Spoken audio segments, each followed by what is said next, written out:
Good morning, everybody. Welcome to Living Astrology with Janet Hickox.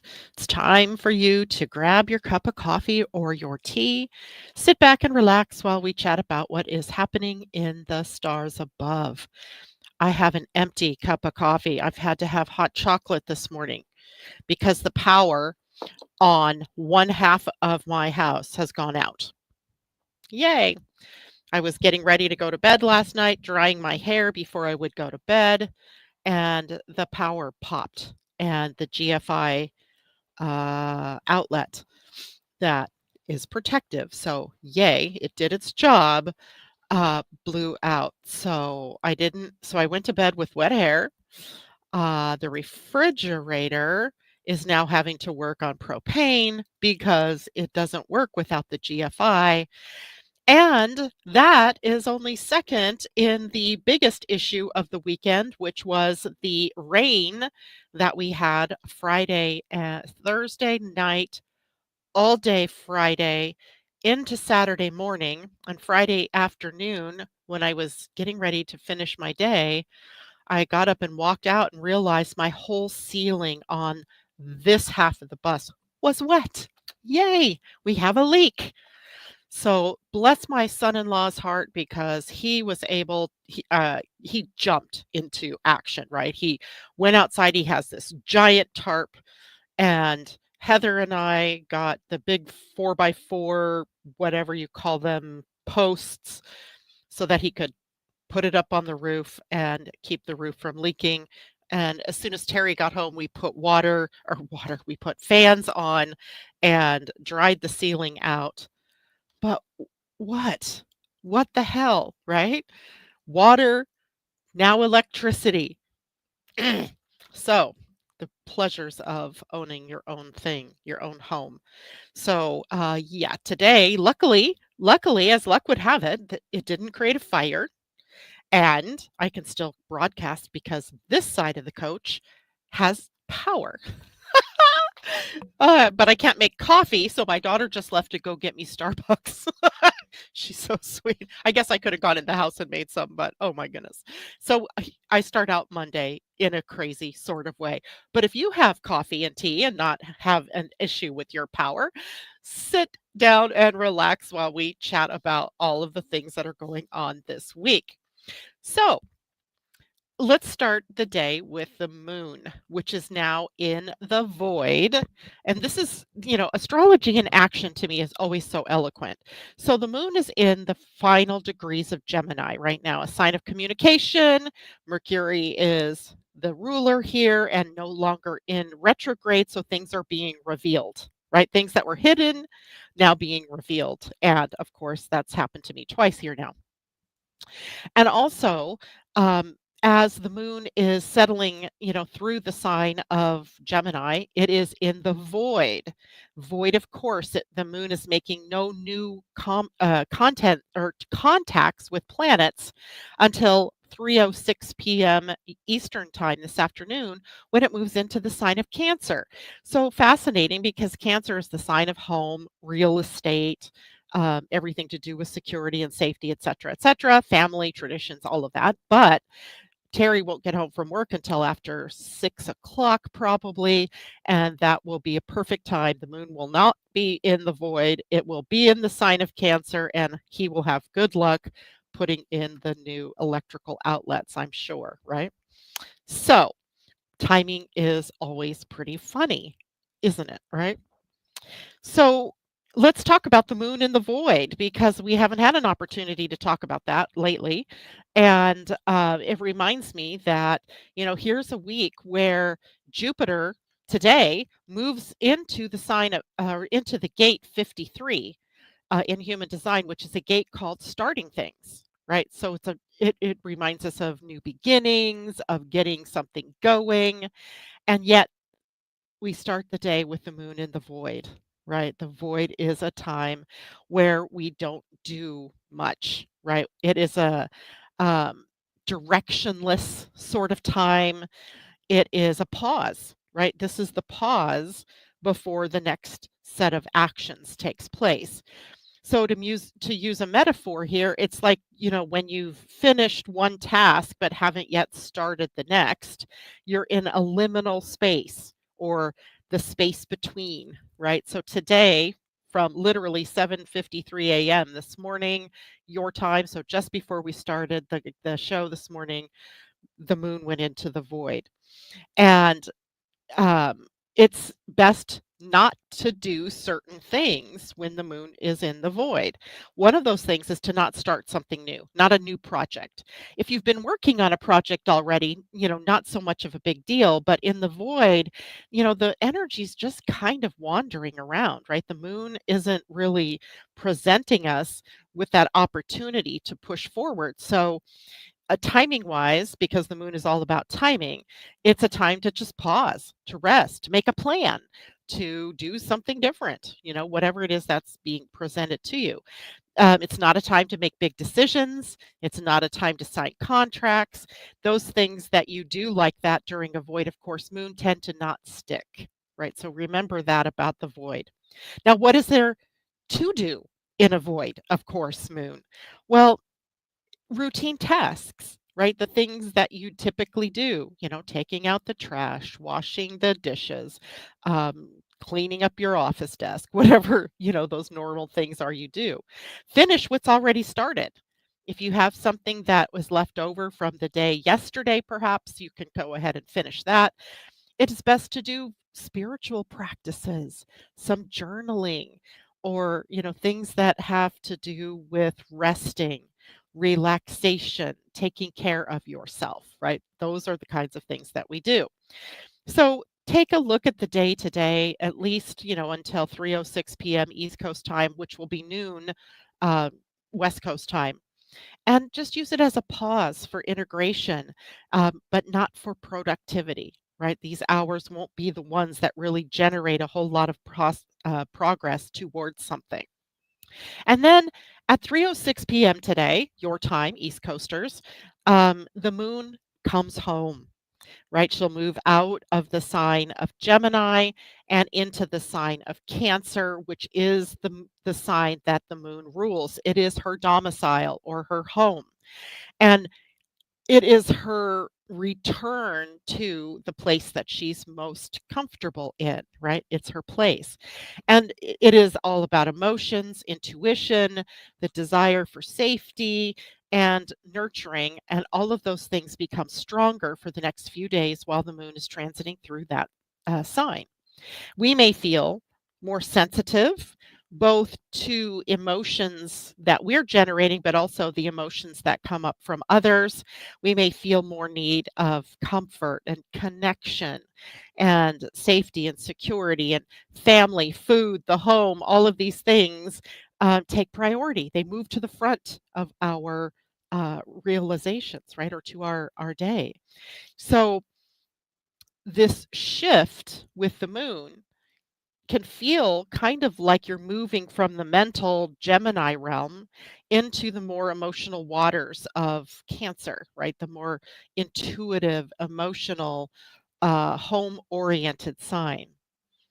Now, while the moon is in Cancer, let me show you the chart for the day because I think I showed it here in this particular chart. You can see the moon up toward the noon position of the chart. She's right now at the 27th degree of Gemini, kind of pausing here, right? She's pausing here. And then the next sign she moves into is Cancer, going toward the left. And you'll see that is where Jupiter and Venus are. So the moon is preparing to create aspect patterns to other planets. And the first one that she'll actually make the aspect to is the planet Mars. Down here, there's another reason I've got Mars, that black line, but the moon in Cancer will actually be in a sextile, a square, excuse me, not a sextile, a square to Mars in the sign of Libra. So expect some tension between feelings and actions and that type of thing. And this will happen tomorrow, mostly, right? As the moon is just moving into Cancer. So tomorrow, expect some tension maybe between your feelings and between the actions, right? Maybe you don't feel good about the actions you have to take, or you feel good about the actions that you take, but it creates some kind of feelings, maybe irritability, maybe frustration, maybe clashes in your relationships come up because Mars is that kind of conflict and confrontation that comes up, a need to be able to balance and harmonize when he's in the sign of Libra, and the moon in Cancer making those emotions very near to the surface, right? They're very close to the surface. So, this will be an opportunity tomorrow to practice emotional intelligence. And that all means not to react to what it is happening around you, but instead to respond, right? Channel the energy into some kind of productive work or into some kind of movement or clearing the air in healthy ways. It's not a time to, backbite and snipe and create havoc with those that you love, right? Definitely not a day to do that. However, Mars can sometimes bring that irritability factor in to the emotional field when the moon is moving through Cancer. So you must watch for that. And then a little bit later in the day tomorrow, the moon will conjunct Jupiter. Now, Jupiter here magnifies emotions. Jupiter acts like the great magnifier. And it might magnify the feelings of joy and joyfulness, but worries can also feel bigger too, right? The things that you are feeling insecure about can also feel bigger.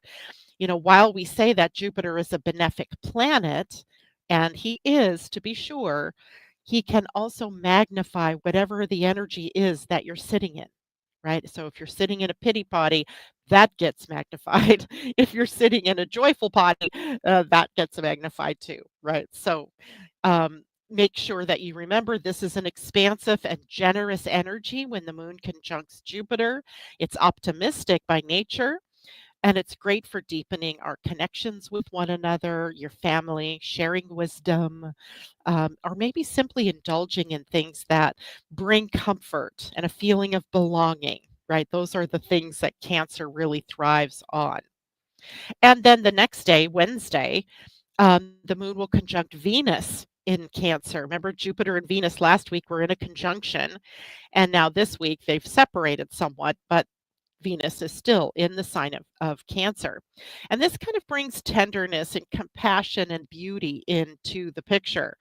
It's excellent for relationships, for creativity, maybe for surrounding yourself, with what makes you feel nurtured, what makes you feel supported, and what makes you feel good. So, maybe ask yourself, what do you need to feel loved, to feel supported and safe right now? And then surround yourself with those things. All right. Now, by Thursday, the moon will be moving into the sign of Leo. And here's where the moon will meet up with Mercury. And it will have already touched Mars, Jupiter, Venus, and finally comes into contact with Mercury. And these are by conjunctions, right? So conjunctions are this very powerful starting point in the relationship between the moon, in this case, and whatever planet it touches by conjunction. So it really, you know, brings this integration possibility up for the next couple of weeks as the moon journeys then beyond the conjunctions and into other relationships with these planets. So, this is an emotional integration journey, perhaps this week, where the moon plus Mars is where feelings meet action, what needs to be done after the void, of course, and before the next void, and where the moon and Jupiter feelings getting expanded into wisdom, where the moon meets Venus and the feelings align with love and with value. And then finally, as she meets Mercury, feelings find their voice and their expression. Okay, so let me just reframe this for a second. So the moon is meeting Mars, but in a square, right, tomorrow, early tomorrow. And the moon is meeting Jupiter, Venus, and Mercury by conjunction on Tuesday and Wednesday. Okay, finally, Thursday, Mercury. And then this culmination of Mercury and Leo being the bold self-expression, right? So as some of the more um, thoughtful kind of energies persist through the sign of Cancer, once we get to Leo energy, then it's energy that needs to come out, right, into self-expression. So by the end of the week, you're likely to know what matters most to you and to be ready to say it out loud, to be able to share it. You're ready to share it with people, right? Or ready to share it even, in writing. Doesn't have to be spoken necessarily, but sharing. So see this week then as a process, at least through this moon that's touching these various inner planets plus Jupiter. It's a process of emotional connection and self awareness, being really aware of how this is impacting you. And the void, of course, moon, of course, that starts us with a pause today, deepens our sensitivity, perhaps, and the inner planet activations as we go through the week weave together our actions, values, growth, and our voices. So, the teaching takeaway, I guess, for you for this week is that your emotions are guiding you into alignment with your heart. That is the purpose of our emotions, to guide us. Don't ignore them, listen, nurture, and then express them with confidence, but without reactivity, but with response. Okay. And the difference between those two essentially comes right down to timing, right? Do you take the time between being triggered by something and your response to that? Because otherwise, it's just reactivity. It can be knee jerk, it can be confrontational. But if you wait, if you take a breath and maybe just say, okay, let's deal with this later, then the response kicks in and you have a better outcome emotionally, mentally, and in your relationships. Interesting, right? So, the moon here in the late degrees of Gemini, in the void right now, not moving, sick, kind of not making, she's moving, but she's not making new connections until 3:06 East Coast time this afternoon when she moves into Cancer and then the energy again opens up. For us on the West Coast, that's going to be at noon. So we still have a good chunk of the day where action could take place. For those of you on the East Coast where this doesn't happen until 3, it may be that last couple of hours of the workday that actually become the most productive of the day. So don't be shocked if that's what happens. All right. Let me go back to StreamYard here and say good morning to everybody that's been checking in and saying hello. Hello to Teddy. I see TD Hawk. Yay, we get to see you this morning too, TD. And she says, here too with power and internet. My internet just came back on. Sorry you're going through that. It's all good. I just got to take it in stride. Jem, good morning to you. J Lo, happy Monday to you. And Amanda J, good to see you. Joan, thank you for joining us this morning. And Jem says, hey everyone. Defo feeling the void vibe today. I don't know what defo means, but tell me. J Lo, yes, I have just been relaxing on my bed, watching the trees and some squirrels running around. That's a good plan. That's a good plan. I would have done that too, except I wanted to come and make sure I talked to everybody this morning. Patty, good to see you. TJ, good to see you. Kiki, good to see you. J Lo says, kind of interesting past few days. I wake up with pressure on the head. Likely that is because Mars in the sign of Libra is pressuring our Aries part of our charts. And by opposition, right? I made the square, but it's opposition. And, I'm not surprised with people with headaches, with bumps to their head, with migraines, with, just that pressure feeling. So that might be a call for you to sort of sit back and just relax or take a nap, lay on your bed and watch the trees and the squirrels.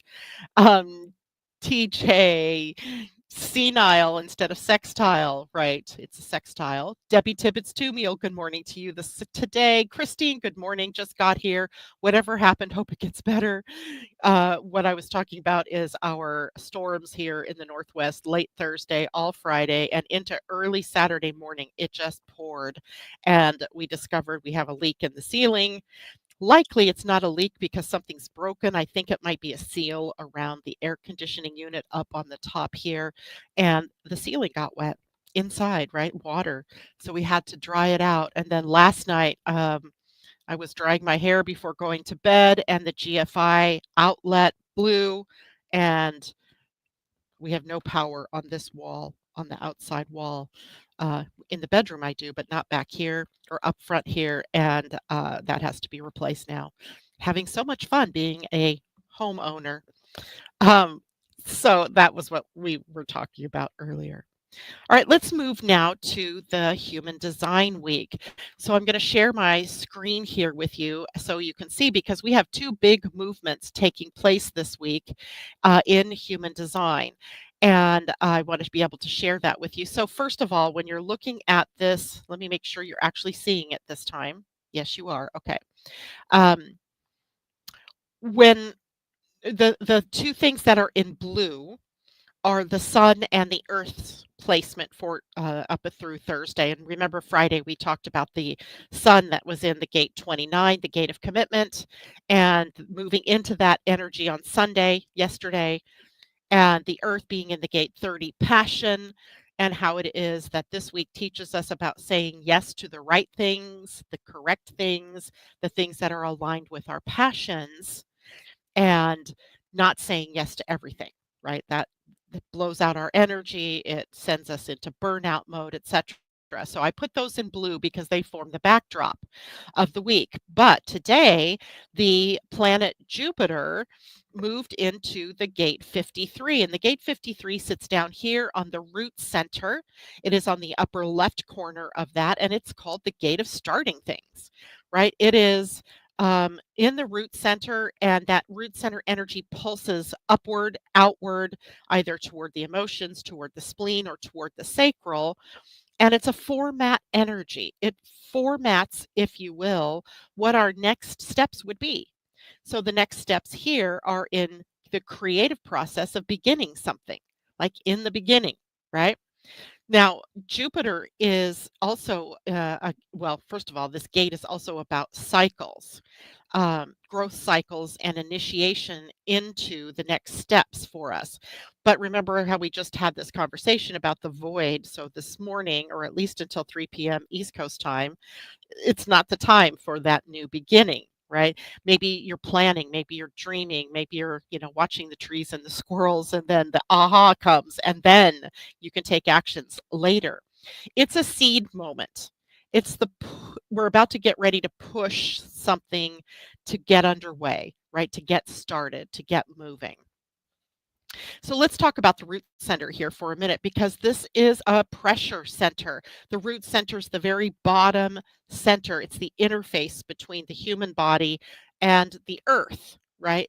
And it is called a pressure center because it's always generating a sort of pressure for us to act, right? To act either toward the spleen in survival mode, or to evolve maybe through action that we're taking through the sacral, or to align emotionally if it's pushing out toward the solar plexus.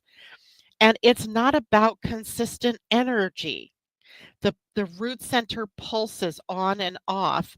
It's not like the sacral that is always humming, right? The sacral center, this one here that's in blue above it, it doesn't shut off. It's always on, but the root center is not. It's about a pulse of momentum. And when the root is activated, we feel this urgency, this restlessness, or the need to get moving, to do something, right? To take the next step. And in gate 53, the pressure shows up as, oh, I have to start something new, right? I've got to initiate something. I got to get this ball rolling. So just because you feel the pressure to start doesn't mean that you must rush. Discernment here is key, it's essential. right? Because discernment is going to cause you to pause long enough to determine whether you're saying yes to and or taking action towards something that's really true for you, or is it not true for you, which would then hold you back from taking that action. Now, let's take a look at Jupiter, because you guys are used to hearing me say about Jupiter's expansiveness, right? It's expansion, it's growth, it's wisdom, it's abundance, right? That's what it represents in astrology. It's the opportunity of a lifetime, right? It shows you where you're invited to grow and where your faith can be rewarded, right? It shows that place of expansiveness and evolution for your consciousness. Now, in human design, it's not that Jupiter doesn't show that so much, it's that it's more about law and protection. And it sets the rules of the game in your chart, because in your chart, it really points to the inner moral compass that you have. And it teaches us about reward through living in alignment with our higher principles. So it has a little bit, now it represents law and justice also in astrology. So I don't want you to think that it's like two separate things. It's just that in human design, it's more about your own internal moral compass and how you're growing toward that. So let's break down the key concepts then of Jupiter in this particular place and how they relate to this idea, okay, of law and protection. So in human design, Jupiter is indeed seen as the planet of law. And yet it's not law like we think of as, the laws on the books or the laws of the land so much. It's more about your inner personal law rather than that external rule, right? So it's about how you organize yourself around your principles, right? And your moral compass, your integrity, and how you need, in this case, Jupiter shows you how to honor your aura or your energy field. Okay, it does that make sense? I hope this makes sense, because in a key moment when it comes down to making a decision about whether it's right or wrong for you to do, it might just come down to, well, what's correct for me versus what's correct for everybody else. Right? So when you align with your inner aura, you experience positive expansion in your life. And when you live in that alignment with the energy of your Jupiter placement, wherever it is in your natal chart, your natal human design chart we're talking about, it acts as a form of protection, right? Creating a series of ease and flow moments, a sense that things are flowing the way that they should be for you. And setting the rules of the game here, your Jupiter placement points to what is correct for you, and what is not. It kind of determines the moral compass and the unique set of rules that you play by, or that guide your actions and decisions. So, by really understanding and living your Jupiter by your inner rules, you essentially play the game of life, but it's according to your unique design. Okay. And then it rewards us. There is reward here in the human design system with Jupiter.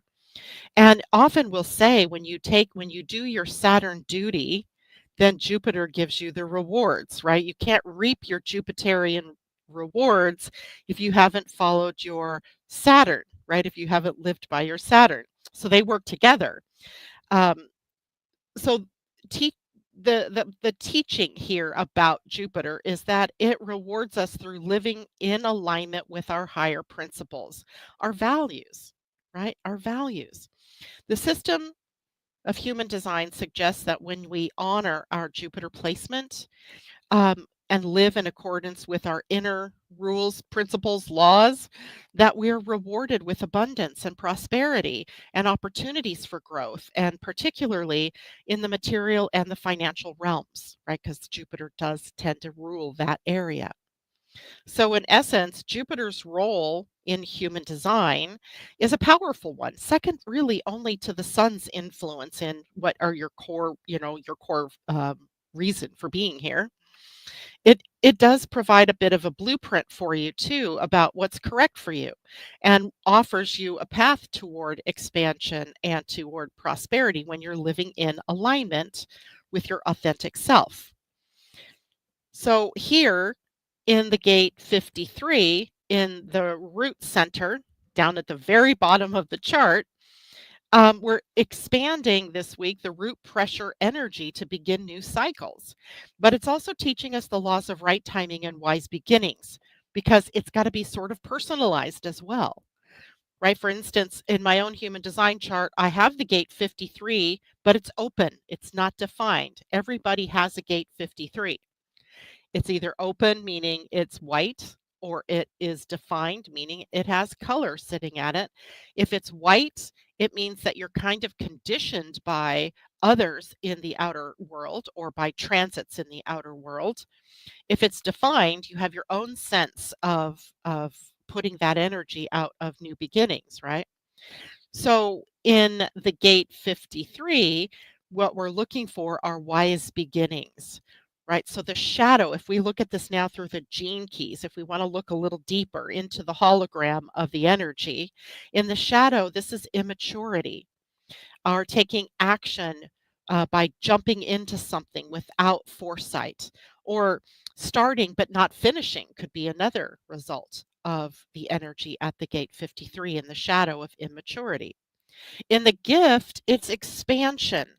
And when beginnings are chosen according to your type and strategy and with awareness and with right timing, the right opportunity, then growth naturally happens and doors open as if by magic, right, to new opportunities. It's like the right people show up at the right time for the right things.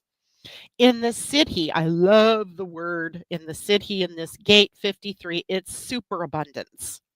Superabundance, recognizing that everything is always a new beginning, right? And ending. There's just no lack. It just is a continuous sort of creation, right? A beginning leads to an ending leads to a beginning, and it's just a constant flow of energy. Okay. Now, how do you use this energy wisely? Now, Jupiter is in the gate 53 from today through September 18th. So we have about a month. Today's the 18th, isn't it? Yep, we have a month of Jupiter in the gate of new beginnings. Notice for these next 30 days where you feel pressured to just start, right? Pause and ask yourself questions like, is this aligned with my true values? Is this a part of my larger vision? Or is it just me being restless and trying to do something just to relieve the restlessness, the boredom, the tedium? Those are all good questions to ask for anything that you're beginning to do, but especially now, right? Is this the right thing? And you can start small, but start intentionally, right? Take the step. It's like planting seeds, right? You dig the little hole, you put the seed in, you cover it up, you maybe pat it down, and then you water it. It's a strategy, right? Of how you get the seed to grow. You don't water the seed and then lay it on the soil and then go back later and go, oh, I should have dug a hole. That's not how it works, right? So pause and ask yourself, what are the right next steps? Is this an intention? Am I being intentional? Not everything you begin will grow. And that's another thing to be wise about, right? Not everything is going to grow, but some will really blossom beautifully if nurtured, right? If you take the time to take care of it, to nurture it, right? Don't let this excitement of starting something distract you from the follow through. Right? The follow through is important too. It's part of the value set of, beginning something. There's the beginning, there's the journey to the middle, there's the middle to the end, and it's all the journey from beginning to end. So the follow through. And beginnings need their natural cycle to complete. Now, having said that, again, not everything you start is meant to be taken to the end. And that's kind of a conundrum, isn't it? Like a paradox here, right? If everything I started is meant to end, then there would be no discernment, right? Because some things that you start later, you're like, "Oh, yeah, this is probably not the right thing." Or I started this maybe at the wrong time. I need to set that aside and I need to do something different. So make sure that you're being discerning every step of this next month with things that you begin. Um, ask yourself what you're being called to start now and what does that mean for you, right? Because we almost have to have the meaning in the beginning. And then how can you assure yourself that you'll complete it if it's meant to be completed? So Jupiter in this gate 53 really gives us this month-long invitation to embrace new beginnings, but wisely, right? Wisely, not jumping and leaping into everything, right? It might also be a good idea to look at your own natal Jupiter. What gate does it sit at? Right? My natal Jupiter sits in the gate 60, I believe. No, it's in the gate 41. And in the design part, it's in the gate 60. The 41 is about imagination and creativity. And for me, then it would look like, am I just starting things because it's this pie in the sky idea that I have in my head, or does it really have legs to stand the test of time? Okay. In your chart, it might be in a completely different gate, and there might be some challenge for you in that. It might be a gate that you already have another planet sitting at. And if that's the case, you have color in that part of your chart already. So look at the planet that is sitting at the gate 53 already. Now add Jupiter to it. Now you have this, coming together or conjunction of energies that might actually be very beneficial, right? To get you really moving. But if like it's a Saturn and Jupiter sitting at the same gate, now you might have you know, some re-strategizing to do before you can take those steps. And trust me, listeners, this all comes down to how well you know yourself, how well you know your human design and your astrology and your gene keys, which is a process. Right? I know a lot of you've been with me for a long time, so you understand, what I'm talking about here. You've maybe had readings with me, so you get, who you are. But some of you are new here, and this might all be sounding like Greek to you at the moment. If so, you need to let me know so that we can set up a time for you to have a human design reading so you can understand how you operate. This is your operating manual, right? How do you operate, which is totally different from how I operate and how everyone else operates, right? Even twins have a little bit of a difference in their operating systems. And it's truly amazing to see that because, like, my husband is an identical twin and he and his twin, they have a lot of things that are the same, but they behave differently in the way that they live their lives. It's different, right? Because their human designs are just a titch different. All right. Questions about any of this before I go on to the next thing? Let me see. Ba-ba-bum, ba-ba-ba-bum. Um, I see where the shift okay, J-Lo. Oh, I see where the shift for me is coming. The 53 completes my 42-5 Chiron. Exactly, right? The opposite end of the gate 53, if you can see it back here in the picture, is the gate 42, which sits up on the sacral. So some of you are going to be like me. I'm going to have this gate 53 just hanging there, right? It's just going to hang there. And it's going to be through other people that I see my completion or that I see my steps going on into that completion mode. But for some of you, you already have the 42 defined. So you are very clear or clearly set about to start things and then finish things. Your challenge is going to be about discerning whether you are sticking with the wrong things and trying to take them to completion. So Lo, you'll be wanting to ask yourself, am I doing this because of a need to just come to completion, or is this actually something really true for me to take to completion? Because it might not be, right? It might be something that, you needed to course correct and not keep going. So it might be different for different people. Again, knowing your human design, priceless, right? Christine, Jupiter Design Scorpio 32 and Jupiter Scorpio Mind 50 So so you have, your personal Jupiter sitting in a place of really looking at value and what's worth your time and effort to create and to stick with, because that channel, the 32, well, the gate 32 is called the gate of endurance. And it's a place that you may just feel like you need to stick with things ad nauseum, right? The gate 50 is really about nurturing yourself into taking on the right responsibilities, right? Because sometimes the gate 50, when it's defined, we take on responsibilities that, are, or we feel responsible for everybody else's success. Um, but instead, it's a place where we're meant to share our values, to teach others to help themselves, right? And then for you to also be your own best friend in that and keep nurturing yourself. ASA, Mercury at 53 in my human design, it's in the red, and North Node in my human design, black 53. So this is huge for you, ASA. So, your destiny as a manifester even is sitting at this gate 53, which is about initiating new cycles, right? Taking those steps to initiate. But as a manifester, your job is to take steps in the creative process that have meaning for you, that are exciting for you, not that other people have wanted you to do, right? This is really very personal.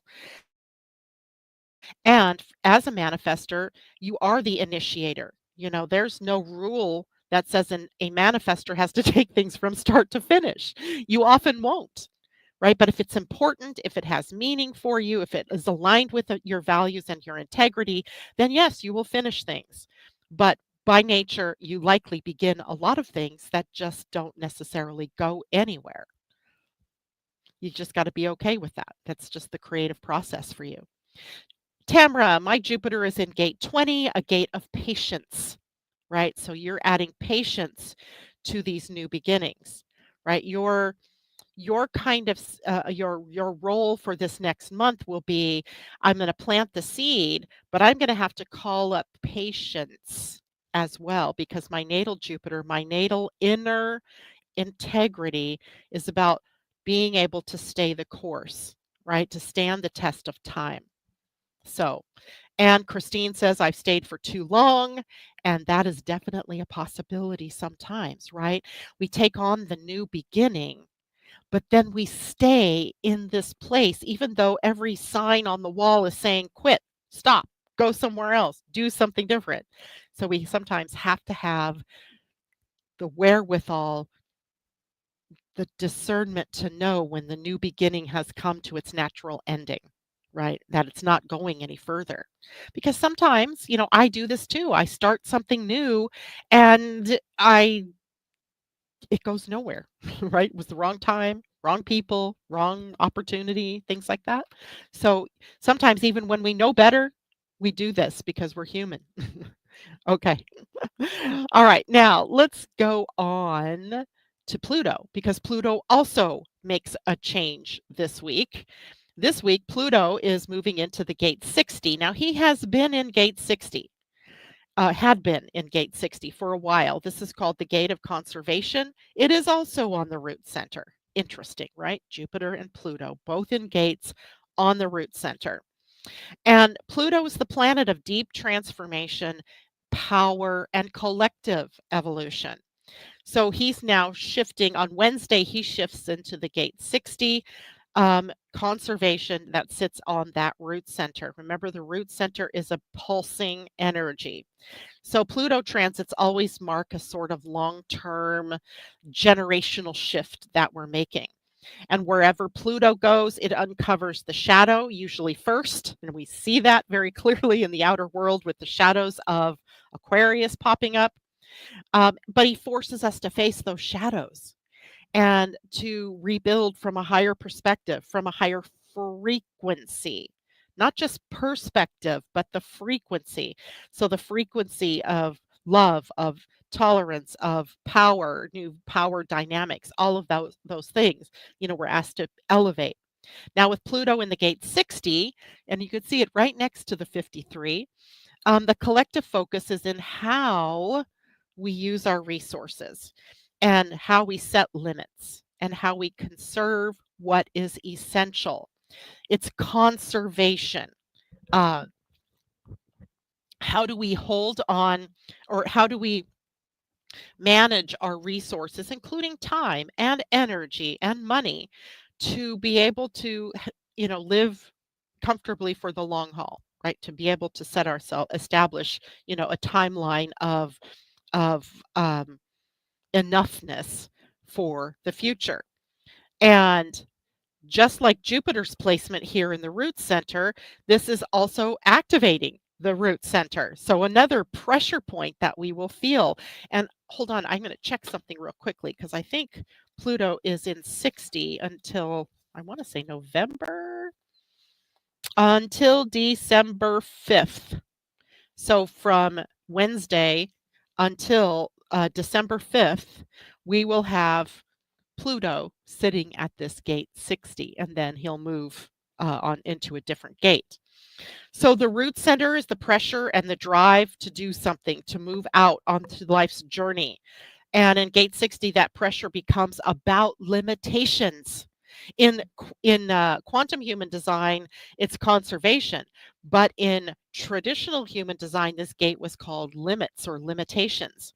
And this can feel restrictive to us or frustrating even at first. But the root's purpose here is to discipline the energy, to have a container for the energy so that you have, something to hold on to it while you are taking parts out of it, right? How as you're using it. And it is teaching us where to focus and where to let go, right? So Pluto in astrology. I like to look at the difference here. How do these things? This is about in astrology, it's really about power and transformation and how to really, create a pathway for sustainable new growth to occur. And in your own personal chart, your personal Pluto, whatever sign it's in, likely Virgo or Libra or Scorpio, depending on your age and the generation that you're a part of, um, it exposes the hidden power dynamics and forces transformation for you in your life. It's really, in evolutionary astrology, it's really your soul and your soul's purpose for being here, right? Your soul.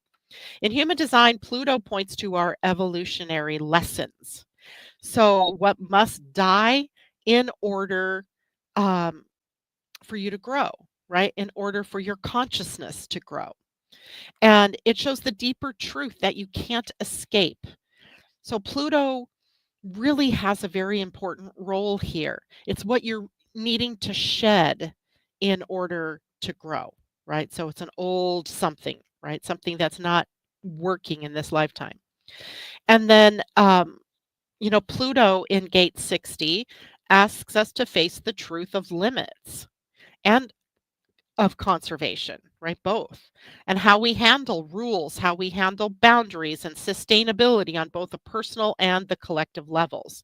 So it's operating on both levels because Pluto is a collective planet. Now, the shadow of this gate is limitation. So when we look at it through the gene keys, the shadow is actually frustration and resistance to restrictions and feeling trapped. In the gift, we move into realism, where working with limitations instead of against them and kind of understanding the boundaries that bring freedom to us. Like if we didn't have boundaries, we wouldn't be able to grow, right? In the city, the highest expression, it's justice. And justice is divine balance, not justice like we think of through the courts, but divine balance, where limits become the framework for fairness, for order, and for higher truth, right? Something bigger than us. So, how do we use this energy wisely? Because this is a longer term transit, and we had this already, right? Pluto briefly has moved in, what had moved to the gate 41, the gate of imagination and fantasy, where we're seeing, what could be. Now we have to go back to the realism and what is, and how do we begin the process of building the dream and the vision, right? That's the bigger call. So first of all, recognize that limitations are not punishments. They are guideposts. And this is too funny, you guys, because I have Saturn at gate 60 on both the design and on the life purpose side. Or I mean the personality side. And it's also one of my Jupiters is there, right? Jupiter on my design side is there. And I remember when I was growing up, I hated being held down. I hated the fact that my foster parents wouldn't let us go outside of the backyard of our house and play with the neighborhood kids, right? Like somehow we weren't old enough to do that. So we were corralled in our backyard. Kids could come and visit us, but we couldn't go out and hang out in the front yard or at other people's houses. It was just no, you can't, right? It was a limit. And I hated that limit, right? I was always pushing up against it. And I realized that that set the tone for a lot of my life, right? Where I don't like the idea of containment. So once you start recognizing that containment is necessary for your growth, right, to help you establish a foundation, then we can use that energy to simply cut out the distractions, to reduce waste in our lives, and to clarify our priorities. What's most important? And then on the collective level, we can expect themes around climate, around resources, power structures, and sustainability to come back roaring into our reality and to intensify in some ways, right? Pluto here is exposing what cannot continue to go on unchecked. So, reflections for us as people, as individuals in this collective play. Where in your life are you being asked to simplify or to conserve or respect natural limits so that true growth can happen, right? Not to go coloring outside of the lines. And Pluto in gate 60 is really a long initiation into power of limits, into the power of limits, and how to use boundaries and how to use limits as a way to, as a launching pad for growth. And when we resist, we feel trapped, we feel locked in. When we embrace them, we discover that limits are the framework for real freedom, for real justice, and for sustainable growth. Without them, we don't have sustainability. Okay. And here, root center energy. So it's very powerful here for us for this week. Okay. And let me no, go back here to the astrology chart, because the last aspect before we get together with one another again on Friday is Mercury in a sextile to Mars. We've had this twice. Now, this will be the second one. So it was on the 14th, and this will happen on Thursday, the 21st. And it might even be Wednesday into Thursday that this one happens. And here's the astrology of all of this. Mercury in a sextile to Mars is a positive, a harmonious coming together of these two inner planets. But Mercury turned direct on August 11th, if you remember. So last Monday. And he turned direct in Leo, the fourth degree. And at that moment, he was stationary. They don't, a planet doesn't start moving direct like quickly. He kind of hangs there, starts to gain speed as it looks like from our position here on Earth, and then, moves forward. Mars, meanwhile, was moving into the fourth degree of Libra. So he was moving into Libra and came into that sextile with Mercury last week. Okay. But now Mercury is sped up and is catching up to the position of Mercury. If you'll notice, even today, Mercury's at 7 degrees of Leo, where he turned retrograde, or I mean, he turned direct at 4 degrees of Leo. So he's already stretched, by 3 degrees. And Mars is at 7 degrees of Libra. So they're already in this square kind or this sextile relationship. And, there's this kind of energy that's being kind of beaten into, not beaten into us, but brought home to us about these two energies, because Mercury is about the mind and communication and clarity and decisions and ideas and how we think about ourselves and how we communicate with others. Mars is all about action and courage and drive and ambition and willpower, right? Those two coming together. A sextile between them opens up channels for bold speech, for clear thinking, perhaps, for decisive action, right? Making decisions. It's an opportunity for our words and our words carrying power and our actions to be aligned with our words and with our intentions, and for us to be able to make strides forward, right? Because, while Mercury was in retrograde, we were kind of wobbling around the whole issue of going forward, right? It was not as easy. So why twice? Right? What's the lesson here of having the sextile show up twice?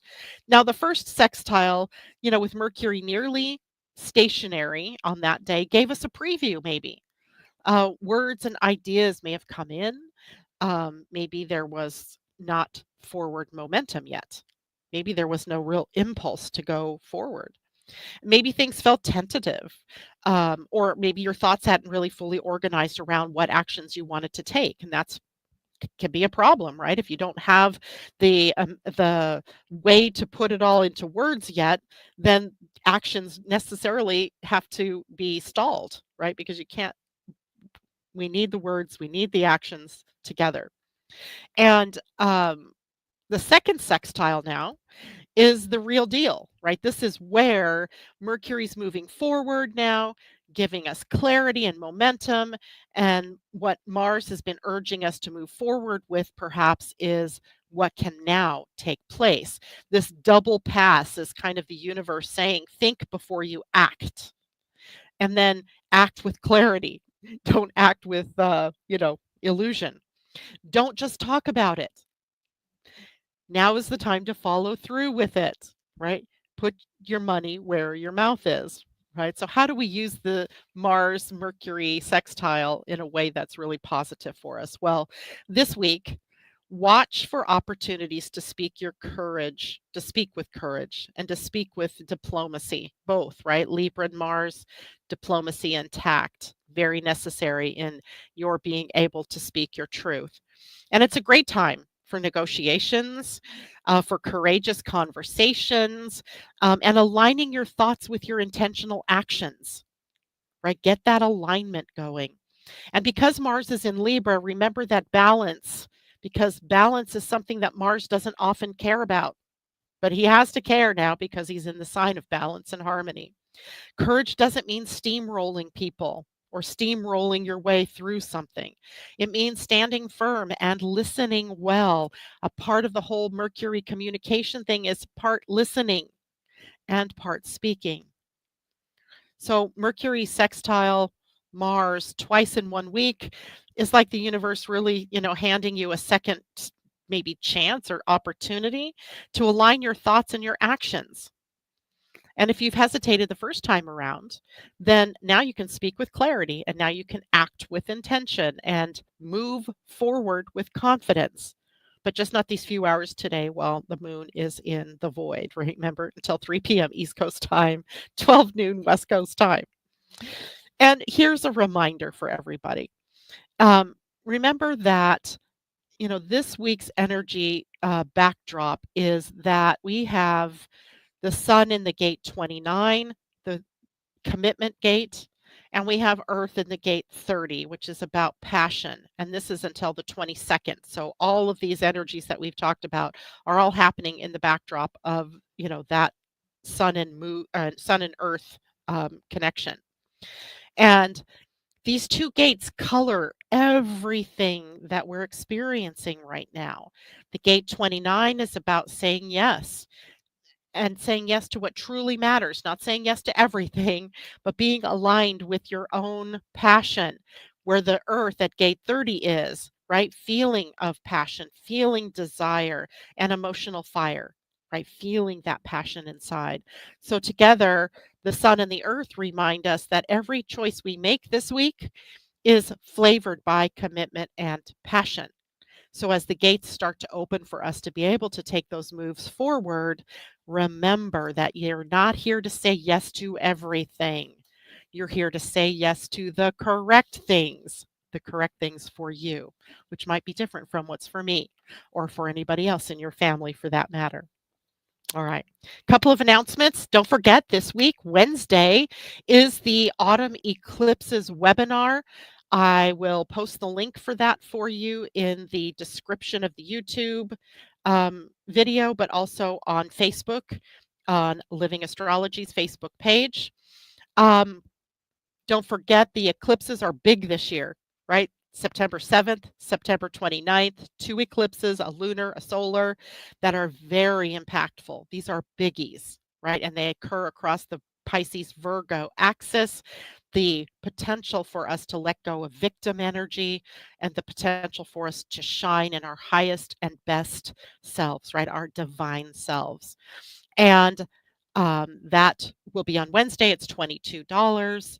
And then also remember, I talked about participating in the She Rises Summit. I will be posting that information today for all of you to participate in. It's free, and or you can upgrade to a paid version, but you can still participate for free. And I am teaching a masterclass during that period of time. So I don't know what my slot is, so I can't tell you like what day or what time yet, but I will be in that summit. And that is it for me today, guys. Thank you so much for joining me. Make it a good week. Blessings to you all. See you on Friday. See you on Wednesday, actually, first, if you join the webinar, and then I'll see you on Friday. Bye for now.